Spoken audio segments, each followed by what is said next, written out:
ব্যাপার? এরকম কচ্ছপের মতো দৌড়াচ্ছিস কেন? তাড়াতাড়ি দৌড়া। খেয়াল রাখবি এক ফোঁটা কফি যাতে নিচে না পড়ে, তাহলে কিন্তু তোর খবর আছে। আর তাড়াতাড়ি আয়।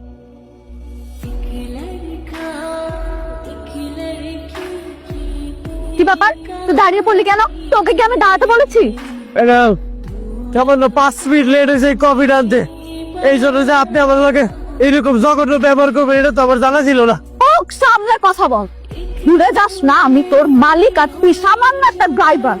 ওইটা তো ভুলে যায় নাই, আপনিও ভুলে যায় না আমি যে একজন মানুষ, গরিব মানুষ দেখে তো ড্রাইভারের চাকরিটা করি। চাকরি করিস, আর যতদিন তুই চাকরি করবি ততদিন আমার কথা শুনতে হবে। Got it?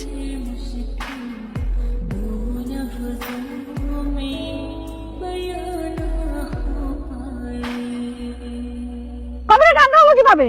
ঠান্ডা হলো কিভাবে? ম্যাডাম অনেকক্ষণ ধরে কইতাছি কফিটা খাইলেন, আপনি তো খাইলেন না, এতক্ষণে তো কফি ঠান্ডা হয়ে গেছে। আবার আমার মুখে মুখে তর্ক করতেছিস? গাড়িটা পরিষ্কার কর।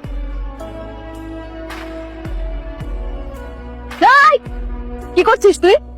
ম্যাডাম কাপড় বের করতেছি, গাড়িটা তো পরিষ্কার করা লাগবো। কোনো ময়লা কাপড় দিয়ে আমার গাড়ি পরিষ্কার কর। তোর শার্ট খুল, তোর শার্টটা দিয়ে গাড়ি পরিষ্কার কর।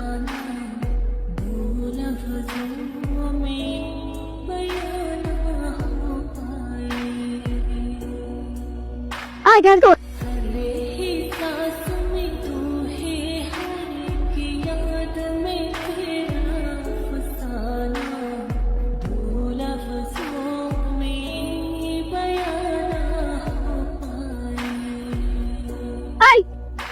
তুমি আমার ছবিটা ফেলে দিলে কেন? তোমার এত বড় সাহস!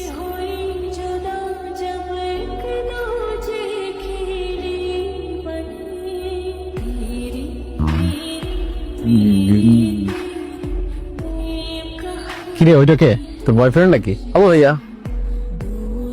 হোয়াট? কি বলতেছিস এসব? তোর মাথা ঠিক আছে?